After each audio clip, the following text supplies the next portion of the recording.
Hey, je reviens, j'ai dû la refaire parce qu'il y avait mon chat qui s'est mis à miauler évidemment. Donc là ce que je disais c'est qu'on va commencer par la fin pour faire simple bien sûr. Donc en fait je te présente directement ce qu'on va réaliser dans ce tutoriel. Donc une bague en argent massif avec un serti en argent massif également et une turquoise Pilot Mountain. Je crois que ça vient d'Arizona naturel, non traité. Donc voilà à quoi ça ressemble. Et porter, je te montre. Hop. Voilà. Donc si ça t'intéresse, c'est parti, ça commence maintenant. Hey, je reviens, petite vidéo improvisée parce qu'en fait j'étais en train de lutter là pour faire mes trucs, tu vois pas mais si je dézoome là, enfin je vais pas dézoomer, je vais pas le faire, mais il y a tout un tas de trucs. On m'a demandé une vidéo sur la fabrication de bagues, donc de continuer dans cette voie. Il y a la musique dans le fond que j'ai pas complètement enlevé, c'est Radio Meu, donc mix improvisé, là je filme de nuit.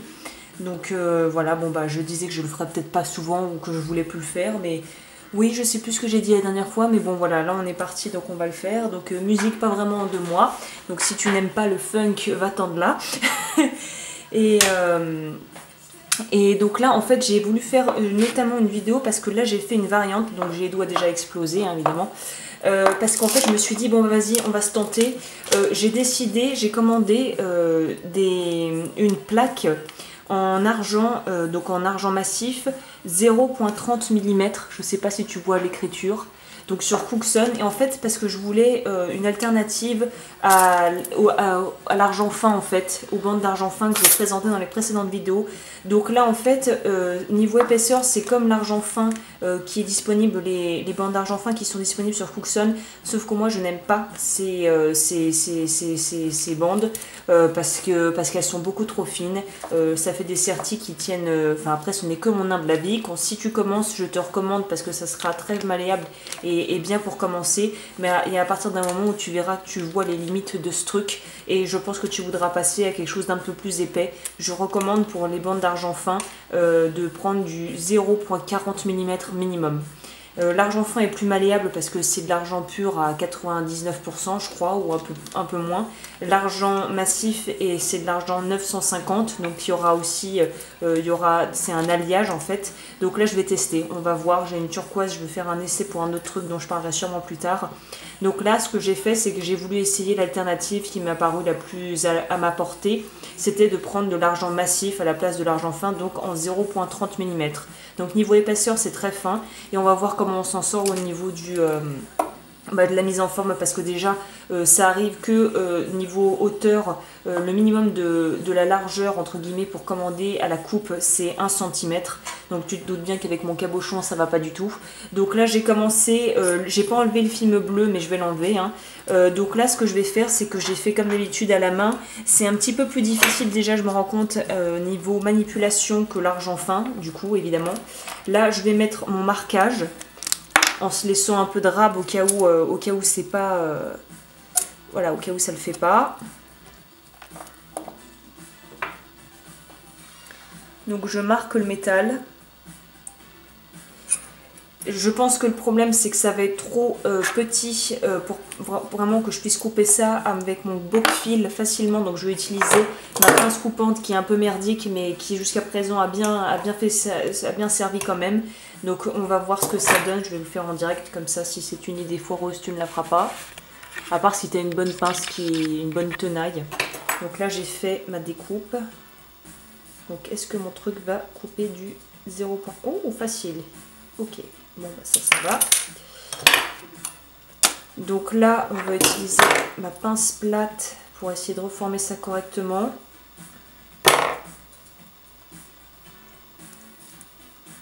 Qu'est-ce que ça donne? Ça donne que c'est ok, je crois, au niveau. J'ai bien visé. Donc là, je vais pas te montrer, mais ce que je vais faire, c'est que je vais raplatir ma bande. En fait, à vrai dire, je sais pas, vu que je fais tout à l'arrache, je sais pas quelle est la meilleure option là. Moi je dirais que vu que c'est de l'argent massif mais que c'est tellement fin, ce que je vais faire c'est que maintenant que j'ai la bonne dimension du cabochon, si c'était rond ça serait plus facile parce qu'il y aurait juste à calculer le périmètre du cercle, additionner à ça l'épaisseur du métal, un peu comme on ferait pour une bague, la formule qu'on ferait pour une bague, je mettrai Ouais, non, je vais pas le mettre parce que après ça va tout mélanger. Mais si c'était rond, ça serait beaucoup plus simple. Ou si c'était un vrai ovale, ça serait beaucoup plus simple. Mais là, vu que c'est une forme freeform, je peux pas faire des mesures déjà parce que là, l'idéal aurait été d'avoir la mesure du périmètre en fait pour pouvoir avoir la longueur totale coupée et ensuite couper la hauteur, raboter et après mettre en forme.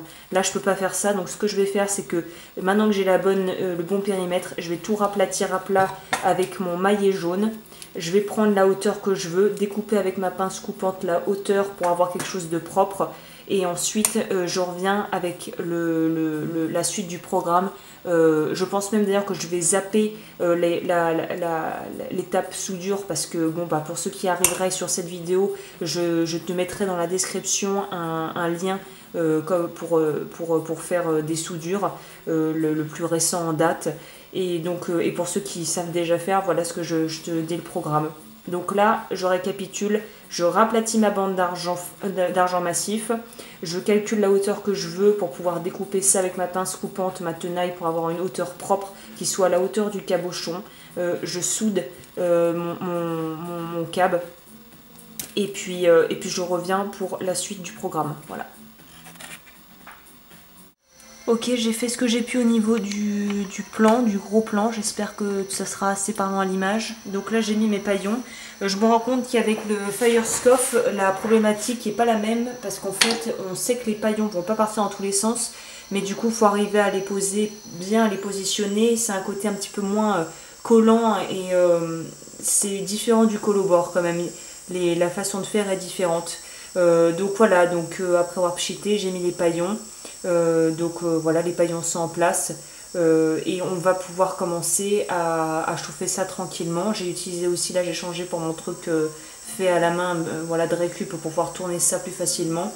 On va tout de suite attaquer avec une flamme plus puissante que j'aurais utilisé habituellement avec le collabore parce que là je sais que l'avantage majeur du Firescoff, c'est que les paillons ne s'envolent pas avec la chaleur, donc ça c'est juste génial.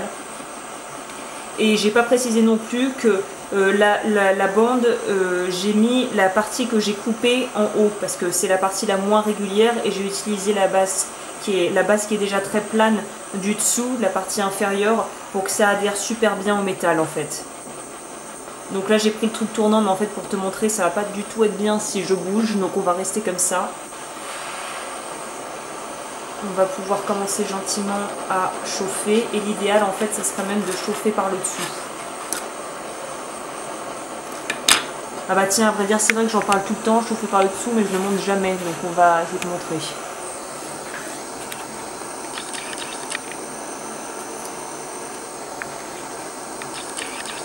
Donc voilà, chauffer par le dessous, ça se passerait comment? Ça se passerait tout simplement que je prends ça, je ne vais pas faire non plus de bêtises, c'est qu'on va prendre une bruxelle, qu'on va choper un coin, qu'on va mettre une flamme bien forte et qu'on va chauffer par le dessus.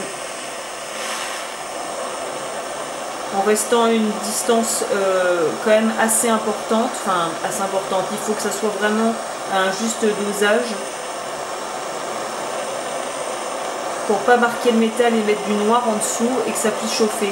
C'est une méthode que je recommande fortement aux débutants, ça.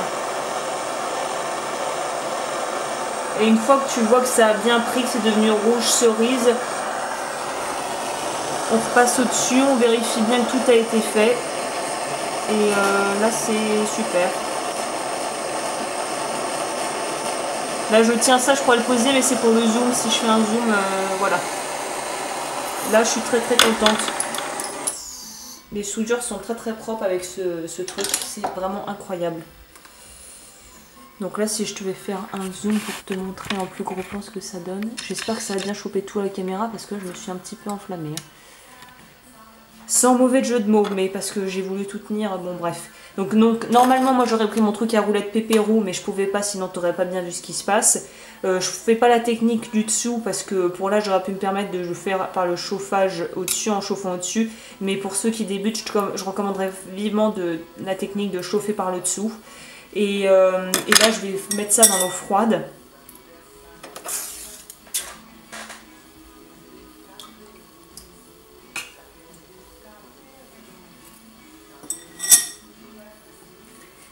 Comme je te dis, je vais mettre ça à la mijoteuse pour avoir un rendu vraiment clean parce qu'après je vais te montrer ce qu'on va faire. J'ai décidé de faire un truc différent d'habitude pour un petit peu varier. Donc voilà à quoi ça ressemble comme ça là.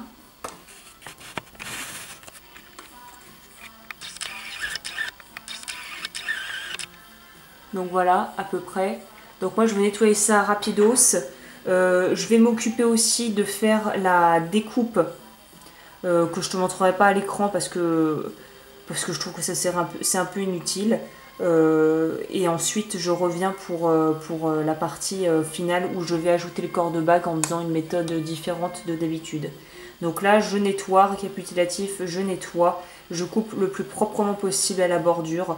Je vais limer aussi les morceaux qui sont en tout cas voilà pour que ça fasse vraiment quelque chose de très régulier. C'est très important pour ce projet là tout spécifiquement, tu comprendras plus tard. Et on finit avec la partie 3 où je soude la base. Voilà. Ah, et je vais aussi, mais ça je te montrerai à l'écran, la technique la plus simple que j'ai trouvée pour pouvoir du coup aplanir le dessus, vu qu'on a dit qu'on a utilisé la base la plus plane pour qu'il y ait une bonne adhérence en dessous, et la partie que j'ai découpée à la tenaille, je l'ai mise au-dessus parce que moi je le vois déjà direct, là c'est pas du tout droit. Donc ce qu'on va faire c'est qu'on va aplanir tout ça au maximum pour avoir quelque chose de propre. Hey! Je reviens, est-ce que ça en marche? Oui. Donc, oh là là, mais à chaque fois je shoot dedans, hein. Je fais pas exprès. Hein. Désolée, c'est pas... Bon, je pense que ça va tenir. Donc là, j'essaie de faire un zoom, comme tu peux le constater, ou si tu ne le vois pas, je suis de jour, là. Bon, je me suis cramée avec le four, hein, donc voilà. Je sais gérer un chalumeau, mais pas un four qui monte à 180 degrés. Bref. Donc là, je reviens pour te montrer l'étape intermédiaire. Donc j'ai fait ma soudure, là c'est sorti du dérocher, enfin c'est sorti hier du dérocher, et là comme je le disais, vu que j'ai soudé la bande en utilisant la partie la plus plane possible avec la base du câble, au-dessus j'ai gardé la partie que j'ai coupée à la pince qui est la plus irrégulière. Donc là la méthode que j'emploierai c'est de prendre une lime, de la poser sur une surface plane. Donc là moi je la poserai plutôt sur mon bureau, mais faute de pouvoir faire autrement, pour te montrer, je vais te montrer là comment je prendrai ça. On utilise en fait, c'est avant le découpage qu'on va s'occuper de ça parce qu'on aura une meilleure prise. Et là le but ça va être d'être le plus régulier possible en allant dans le même sens jusqu'à ce qu'on ait quelque chose qui soit redevenu à taille égale. Ou option numéro 2, celle-là elle a un peu gros grain, un peu plus petit grain, mais elle est un peu plus petite, c'est ça l'inconvénient. Peut-être d'ailleurs ça vaudrait mieux de prendre dans ce sens-là. Je vais essayer de garder et de mettre une pression égale pour vraiment aplanir toutes les parties.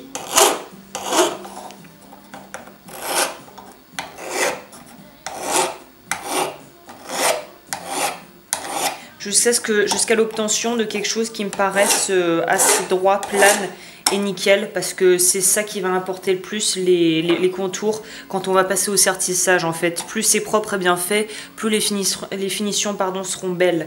Donc c'est aussi un avantage dont j'ai pas parlé avec l'utilisation pour changer là d'argent massif pour faire la sertissure du cabochon, parce que si elle est un chouïa plus épaisse, et même avec cette épaisseur là à vrai dire, si tu veux mettre des estampes, des décorations, ça sera beaucoup plus facile de s'occuper de ça quand on a un métal qui est d'une épaisseur et d'une résistance un peu plus grande que l'argent fin. Donc après ça serait possible avec de l'argent fin, mais de l'argent fin avec un minimum de, je pense avec une épaisseur de 0,50 mm on pourrait se permettre, ou voilà comme moi en prenant du 0,3 mm en argent massif, ça peut faire l'affaire. Donc là cette partie là, ça serait là qu'on s'occuperait des détails et en fait la déco, si on avait dû la faire ça aurait été avant évidemment les poinçonnages. Mais voilà, c'est juste pour donner des idées. Donc je m'arrête là. Donc là, ce que je vais faire, c'est que je vais aplanir nickel chrome mon truc, le haut, la surface du haut. Je vais en profiter pour découper le contour, faire bien quelque chose de très propre au niveau du contour aussi. Et je reviens pour la partie soudure d'anneau. Ok, j'ai plus trop de batterie comme d'habitude, c'est bien ça m'oblige à faire concis. Alors là du coup ce que j'ai fait c'est que j'ai eu un anneau de récupération, je mettrai dans la description toutes les coordonnées entre guillemets, les données techniques par rapport à l'épaisseur des plaques que j'ai utilisées pour faire le cabochon et aussi de la base de l'anneau qui est en fait un demi-jonc 5 mm d'épaisseur je crois, mais je mettrai tout si ça t'intéresse dans la barre d'infos. Là ce qu'on va faire c'est que j'ai donc tout pré-poli génial avec mes petites sponge pads dont je parle tout le temps. J'ai fait quelque chose de très propre au niveau du cabochon. J'ai même utilisé ma fameuse technique que j'ai rien inventé, hein, mais que j'ai trouvé dans un forum ou sur une vidéo de bijouterie anglaise. Le fil dentaire, le câble pour fil dentaire permet de mettre les pierres et de pouvoir les retirer sans souci, parce qu'à cette étape-là, je ne veux pas souder quelque chose si il s'avère que le cabochon a été mal fait ou n'est pas aux bonnes dimensions. Donc là on continue, ce que je vais faire c'est que c'est donc la raison pour laquelle je voulais te montrer cette étape et cette façon de faire les bagues. On va couper la longueur excédente qu'il y a entre quelque part d'un point à l'autre du cabochon. C'est pour ça qu'avec un marqueur je vais faire les contours, découper. Pour le coup je pense qu'il vaut mieux couper pas assez que trop d'un coup, parce que si tu as une taille précise à faire et que tu en coupes trop au niveau longueur on va avoir un gros souci et là pour rattraper ça va être compliqué. Donc je vais viser un petit peu plus de rab que pas assez et donc je vais m'occuper de ça maintenant. Donc là la raison pour laquelle on n'a pas trop de choix parfois, là je me suis aussi servi de la troisième main pour maintenir la bague, l'anneau en fait, la base, sans avoir à galérer. Donc là j'ai quelque chose d'approximatif mais qui est à peu près les dimensions. Et là en fait la raison pour laquelle si tu dois faire un anneau plein, il va falloir faire une soudure, de toute façon il n'y a pas le choix, il va falloir former l'anneau complètement pour pouvoir le découper, surtout avec une épaisseur de métal pareille. Donc ce que tu vas faire c'est que tu vas essayer de la jouer malin. Moi je sais que la soudure que j'ai faite pour me faire l'anneau et le mettre en forme est ici, donc on va couper l'excédent là pour avoir quelque chose de propre et pas avoir de l'extra, du taf extra à devoir un petit peu corriger ça. Donc voilà, c'est une petite technique mais c'est bon à savoir. Et j'ai aussi marqué une petite flèche à l'intérieur du cabochon pour pouvoir savoir dans quel sens je dois mettre le câble, parce que j'ai un sens et que voilà, ça sera discret à l'intérieur, ça se verra pas quand ça sera fini le travail, mais pour moi ça sera plus efficace que le marqueur qui va être effacé par le dérocher ou par la soudure. Donc là, la suite du programme, c'est que moi je vais couper hors caméra l'excédent. Je vais installer le cabochon à l'intérieur et je vais revenir pour la soudure finale. Et là c'est vraiment important d'avoir des jointures et d'avoir un extérieur absolument nickel qui soit poli puis pré-poli. Ok, on est reparti. Donc là écoute, ça va être donc toujours avec mon Fire Scoff. Donc on va utiliser la méthode pour le Fire Scoff du coup. J'ai mis une goutte d'eau à l'intérieur. On chauffe gentiment pour faire arriver à la température souhaitée. On va gentiment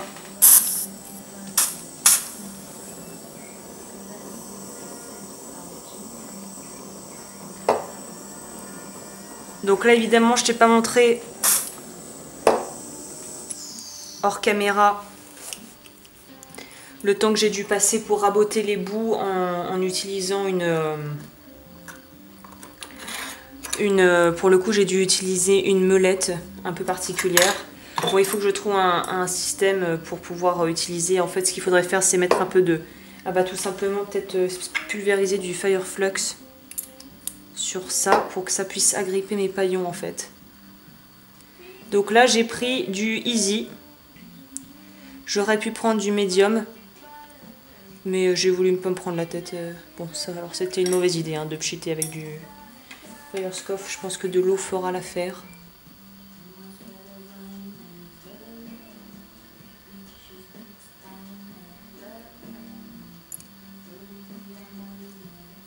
Évidemment quand j'ai plus de batterie c'est là où ça commence à devenir masta galère. Et comme mes Bruxelles sont moisies, ça...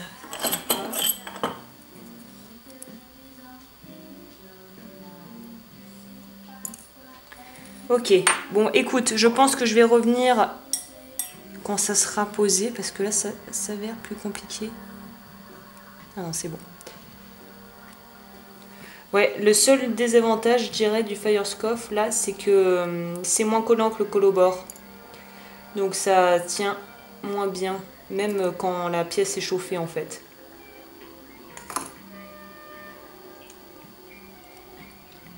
Il veut pas tenir.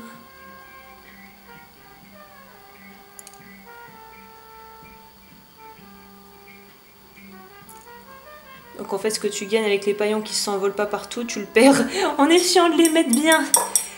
Bon, après, voilà, je pense qu'il n'y a pas de truc parfait, mais je pense que là, pour le coup, ça serait beaucoup mieux d'avoir une pince magnétique, mieux que la mienne, qui est toute gondolée par la chaleur, pour avoir quelque chose qui soit bien et pouvoir positionner correctement les paillons. On est parti. Bon, là, j'ai mis, donc comme je disais, du faible assez épais au niveau du câblage, parce qu'en fait on va pas trop se prendre la tête vu que j'ai pas fait une découpe absolument extraordinaire, parce qu'à la main ça sera difficile d'avoir quelque chose de très près.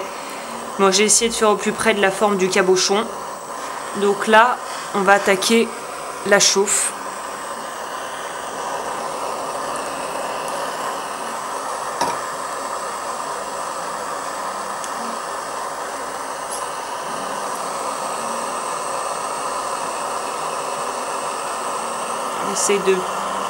On essaie de jouer avec la chaleur, pardon, c'est-à-dire que il faut mettre la chaleur là où tu veux que la soudure aille, en fait.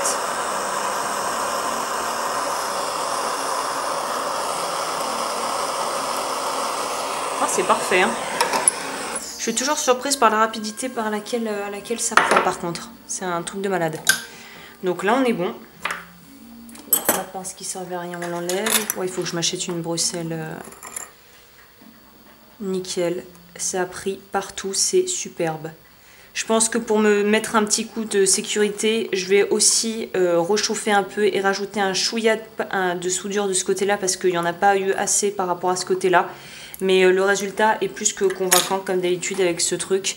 Et je reviens quand la pièce sera polie et finie. Je te montre le travail final au final. Oui, en plus je dis des mots qui se répètent, et je vais revenir avec la pièce déjà polie et je te montre le sertissage. Ok, on est reparti. Donc là j'ai essayé autre chose au niveau là où j'ai mis la caméra, en fait, pour que tu puisses voir un petit peu mieux le procédé, voilà, sans qu'il y ait forcément mes doigts qui bloquent la moitié du truc. Donc on perd en visibilité au rapproché, mais tu verras plus dans l'ensemble comment ça va se passer. Donc là, comme je le disais, j'ai toujours ma marque que j'avais faite à l'intérieur, assez discrète, pour savoir dans quel sens il faut que je mette la pierre. Là, je vais quand même me mettre un petit peu l'éclairage. Là, il faut que la pierre rentre parfaitement, parce que sinon on est emmerdé. C'est le cas de le dire, là on est dans la mouise si ça rentre pas. Donc là, comme tu peux le voir, j'ai bien fait mes mesures et j'ai bien visé au niveau de la hauteur. Donc c'est parfait. On va utiliser ces petites choses, des pointeaux, je crois que ça s'appelle. Je les ai mis dans la liste dans la vidéo sur qu'acheter quand tu commences, parce que ça pourra faire office de mini, enfin voilà, de trucs pour pouvoir former des mini anneaux de boue avec du câble assez léger. Donc c'est hyper pratique. Et là, dans notre cas, ça va nous servir à pouvoir rabattre les bords, puisque là, on n'est plus avec de l'argent fin qui peut se rabattre à l'aide du poussoir. Là on va devoir passer un peu à la gamme du dessus, donc je vais quand même vérifier que ça enregistre bien. J'ai déjà fait une vidéo sur ce genre de serti, donc si tu veux la voir, je mettrai aussi le lien dans la description si j'oublie pas. On prend le maillet, là j'ai pris le 4 mm de diamètre, et on attaque les 4 points cardinaux.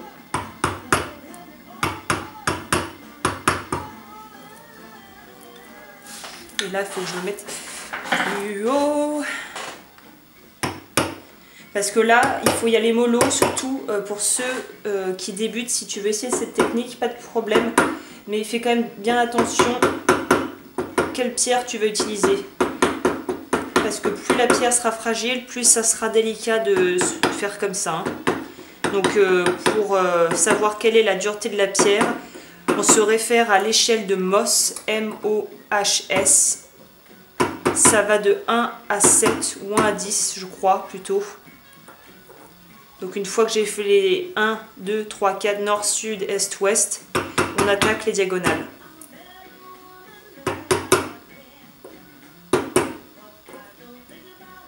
Ok, c'est bon. Sharon Jones dans le background, c'est pas mal.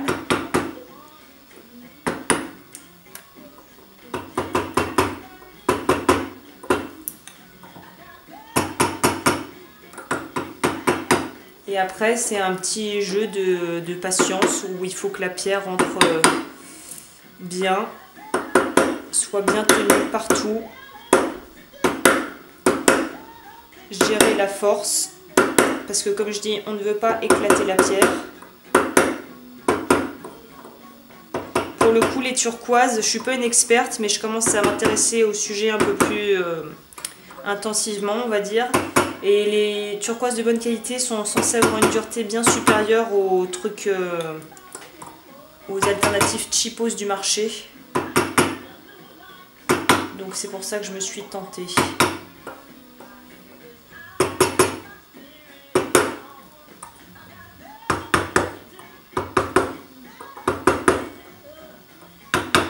L'avantage aussi de travailler avec de l'argent massif, c'est qu'on n'aura pas de problème au niveau des craquelures, ou en tout cas beaucoup moins qu'avec l'argent fin qui, s'il est mal travaillé ou trop fort, peut potentiellement craquer et faire des trucs qui sont pas réparables, comme ce qui m'est arrivé avec mon bracelet.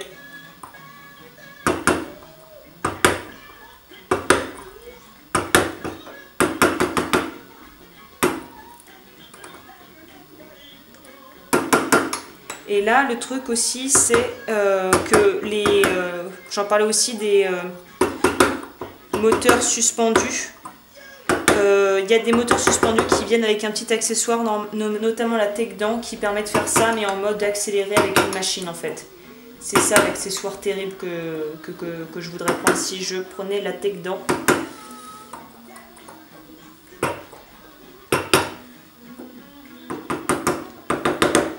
Donc au fait, au début on rapproche les bords du bout et ensuite on peut commencer à gentiment pivoter sur le dessus pour vraiment aplatir les bouts.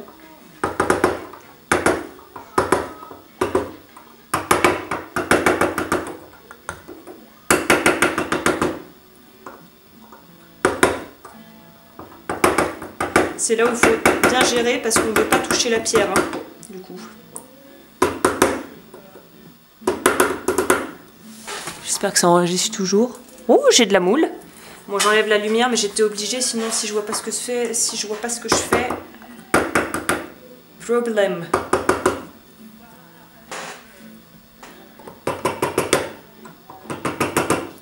Donc là, ce que je vais faire, c'est que tu as vu la technique, hein, je vais pas rester 5 ans. Moi, je vais le retourner pour avoir une vision d'ensemble de l'autre côté, pour voir si j'ai bien rabattu partout. Dernier coup de polyfinale avec une molette coton.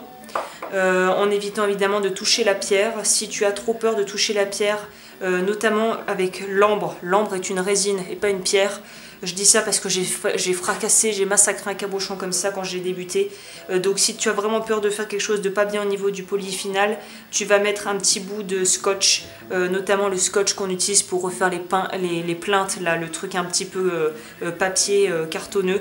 Tu vas essayer de découper ça proprement aux dimensions, le mettre là et protéger le dessus. Donc moi je reviens pour te montrer la dernière étape où ça sera tout beau, tout prêt et on en aura fini pour ce tuto. Oups.